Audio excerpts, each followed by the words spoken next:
6 मई 2024 radio news 24 की अंतर्राष्ट्रीय खबरों में आपका स्वागत है। खालिस्तानी आतंकी हरदीप सिंह निज्जर हत्याकांड में भारतीयों की गिरफ्तारी के बाद दोनों देशों के बीच में तनाव बढ़ गया है। कनाडा के प्रधानमंत्री जस्टिन ट्रूडो ने रविवार को कहा, हत्याकांड की जांच 3 भारतीयों की गिरफ्तारी तक सीमित नहीं है, यह अभी भी जारी है। ओरेंटोरियो के सिख फाउंडेशन ऑफ कनाडा के कार्यक्रम में ट्रूडो ने 3 गिरफ्तारियों को स्वीकार करते हुए कहा, कनाडा कानून का पालन करने वाला देश है। निज्जर की हत्या के बाद कनाडा में रहने वाले सिख समुदाय के लोग असुरक्षित महसूस कर रहे थे। यहाँ हर शख्स को भेदभाव और हिंसा से सुरक्षित रहने का मौलिक अधिकार मिला हुआ है। उधर विदेश मंत्री एस जयशंकर ने कटक में कहा कि विदेश में हमारे दूतावासों को धमकी मिलती है। हमारी सबसे बड़ी समस्या कनाडा है। वहाँ की सरकार ने अपने देश में अलगाववाद और हिंसा का समर्थन करने वालों को अभिव्यक्ति की आज़ादी दे रखी है। दुनिया एक तरफा नहीं है, अगर कुछ होता है तो उसका विरोध होगा, और न्यूटन का यही नियम वहाँ पर भी लागू होता है। इससे पहले निज्जर केस में भारत का कनेक्शन होने के कनाडा के दावे पर एस जयशंकर ने शनिवार को कहा था, भारत पर आरोप लगाना कनाडा की राजनीतिक मजबूरी है। वहाँ अगले साल चुनाव होने, इसलिए देश में वोट बैंक की राजनीति चल रही है। इसका भारत से कोई लेना देना नहीं है। इजराइल की कैबिनेट ने रविवार 5 मई को कतर के न्यूज़ चैनल अल जजीरा पर बैन लगा दिया। इजराइल के ब्रॉडकास्ट मंत्री शोल्मो खराई ने इस आदेश को तुरंत प्रभाव से लागू कर दिया है। कैबिनेट के मुताबिक हमास जंग में चैनल की रिपोर्टिंग से नाराज़गी से चलते यह फैसला लिया गया। प्रधानमंत्री बेंजामिन नेतन्याहू ने सोशल मीडिया साइट एक्स पर एक पोस्ट में कहा कि हमारी सरकार ने सर्वसम्मति से यह फैसला लिया है, उकसाने वाला चैनल अल जजीरा को बंद कर दिया जाए। Israeli media times of Israel के मुताबिक अल जजीरा पर जंग को भड़काने और इजराइल की दुनिया भर में छवि खराब करने का आरोप है। वहीं कराही ने एक वीडियो जारी कर चैनल को हमास के उकसाने वाला अंग बताया है। विदेश मंत्री जयशंकर ने रविवार 5 मई को ओडिशा दौरे में पीओके को भारत का हिस्सा बताया। लोग पीओके को भूल चुके थे, लेकिन लोग अब इसे फिर से देश का हिस्सा बनाना चाहते हैं। ओडिशा के कटक में जयशंकर से पूछा गया कि क्या वो भारत के पीओके की योजना के बारे में कुछ क्या सोचते हैं। इस पर उन्होंने जवाब दिया कि पीओके कभी देश के बाहर नहीं रहा, वो भारत का ही हिस्सा है। अब आपको पता है कि पीओके पर बाहरी लोगों का कैसे नियंत्रण हुआ। आप जानते हैं कि जब घर की जिम्मेदारी के लिए कोई संरक्षक नहीं होता तो बाहरी लोग कैसे चोरी करते हैं। यही हुआ और संरक्षक ने बाहरी को घर में घुसने की इजाज़त दे दी। पाकिस्तानी मूल के नेता सादिक खान ने लंदन के मेयर पद का चुनाव जीत लिया है। उन्होंने रिकॉर्ड तीसरी बार लंदन के मेयर पद के लिए चुनाव में जीत दर्ज की है। इससे पहले वे 2016 और 2021 में लंदन के मेयर पद का चुनाव जीत चुके हैं।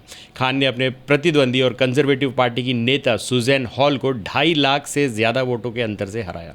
चुनाव जीतने के बाद सादिक खान ने लंदन की जनता का आभार व्यक्त किया। उन्होंने कहा कि वे लंदन को बेहतर, सुरक्षित और हरियाली वाला शहर बनाने के लिए हर संभव प्रयास करेंगे। लंदन के मेयर पद के लिए 13 उम्मीदवारों ने नामांकन भरा था। इसमें भारतीय मूल के तरुण गुलाटी भी थे। गुलाटी को चुनाव में करीब 24,000 वोट मिले। ये वोट के मामले में 13 उम्मीदवारों में से 10वें स्थान पर रहे। ऑस्ट्रेलिया की महिला सांसद ब्रिटनी लाउगा के साथ सेक्सुअल हैरेसमेंट हुआ। घटना पिछले हफ्ते उस समय की है जब वह नाइट आउट पर थी। यह जानकारी कुछ सांसद ने मीडिया को दी है। उन्होंने बताया कि वो क्वींसलैंड शहर घूमने गई थी, तब किसी ने उनकी ड्रिंक्स में नशीला पदार्थ मिला दिया था। ऑस्ट्रेलियाई मीडिया ABC के मुताबिक सांसद लोगों की शिकायत पर उस जगह गई थी। ब्रिटनी ने पुलिस में इसकी शिकायत दर्ज कराई, जिसके बाद 28 अप्रैल को उन्हें अस्पताल टेस्ट के लिए ले जाया गया। सांसद ने एक सोशल मीडिया पोस्ट में बताया कि यह घटना किसी के भी साथ हो सकती है। आर्थिक तंगहाली से जूझ रहे पाकिस्तान के प्रधानमंत्री शहबाज शरीफ ने कहा है कि देश अगर मेहनत कर ले तो वो भारत और दुनिया की बड़ी अर्थव्यवस्था को पीछे छोड़ सकता है। पीएम शहबाज शनिवार को इस्लामाबाद के फेडरल बोर्ड ऑफ रेवेन्यू में अधिकारियों को सम्मानित करने पहुंचे थे, जहां उन्होंने यह बयान दिया। हालांकि जहां एक तरफ पाकिस्तान बड़ी अर्थव्यवस्था से टक्कर लेने की बात कर रहा है, वहीं दूसरी तरफ देश की महंगाई चरम सीमा पर है। रोज़मर्रा की चीज़ों के दाम आसमान छू रहे हैं। सरकार ने इनके दाम कंट्रोल करने में फेल साबित हो रही है। देश पर कर्ज लगातार बढ़ता जा रहा है। पाकिस्तान की एरी न्यूज़ की रिपोर्ट के मुताबिक देश में दूध की कीमत 210 पाकिस्तानी रुपये प्रति लीटर हो गई है। भारत के मोस्ट वांटेड अपराधियों का जिक्र आते ही जहन में दाऊद इब्राहिम का नाम सबसे पहले आता है। वह 1986 से फरार है। देश के भागकर विदेश में अपराध का साम्राज्य फैलाने का सिलसिला डी कंपनी से ही शुरू हुआ था। अब देश के 34 मोस्ट वांटेड गैंगस्टर्स की सूची में लॉरेंस बिश्नोई गिरोह के गैंगस्टर गोल्डी बराड तक पहुंच गई। ये गैंगस्टर दुनिया भर के 17 देशों में छिपे बैठे। इन पर हत्या, जबरन लूट, वसूली, टारगेट किलिंग, हथियार तस्करी, टेरर फंडिंग, ड्रग तस्करी, फिरौती के दर्जनों अपराध मौजूद हैं। इन्हें भारत लाने के लिए गृह मंत्रालय ने इंटरपोल की मदद से सभी के नाम पर मोटी इनामी राशि और रेड कॉर्नर नोटिस भी जारी करवा दिया। इन सभी के प्रत्यर्पण के लिए विदेश मंत्रालय ने समय समय पर संबंधित देशों से अपील भी की है। इसके बावजूद ये न सिर्फ भारतीय जांच एजेंसियां बल्कि जहां छिपे हैं वहां की जांच एजेंसियों को भी चकमा दे रहे हैं। मुंबई एयरपोर्ट पर 25 किलो सोने की तस्करी करती पकड़ी गई अफगानी डिप्लोमेट ने इस्तीफा दे दिया है। दरअसल 25 अप्रैल को directorate of revenue intelligence DRI विभाग के ने भारत में मौजूद अफगानिस्तान की काउंसिल जनरल जाकिया वर्दक को एक किलो के सोने के 25 बार्स के साथ पकड़ा था। वह इन्हें दुबई से भारत लाई थी। इस मामले में जानकारी शुक्रवार 3 मई को सामने आई। वर्दक के पास सोने की वैधता साबित करने के लिए कोई दस्तावेज नहीं थे। हालांकि डिप्लोमेटिक इम्यूनिटी की वजह से उन्हें गिरफ्तार नहीं किया जा सकता था। शनिवार को इस्तीफे की घोषणा करते हुए वर्दक ने कहा, पिछले 1 साल में मैं अपने खिलाफ कई निजी हमलों को झेल चुकी हूँ। मेरे और मेरे परिवार की अवमानना की गई। इसी वजह से मेरे काम पर असर पड़ता है। यह अफगानिस्तान में महिलाओं की खराब हालत का सबूत है। जम्मू कश्मीर के शोपिया स्थित अलूरा इमाम साहिब में 2 आतंकवादी सहयोगियों को पकड़ा गया। शोपिया पुलिस ने बताया कि उन्होंने सेना की 34 राष्ट्रीय राइफल्स और CRPF की 118वीं बटालियन के साथ मिलकर दोनों आरोपियों को पकड़ा है। आरोपियों के पास से एक पिस्टल, एक मैगजीन, 8 राउंड और दो चीनी हैंड ग्रेनेड बरामद किए गए। भारत के विदेश मंत्री S जयशंकर ने कहा कि भारत पर अलग अलग आरोप लगाना कनाडा की राजनीतिक मजबूरी है।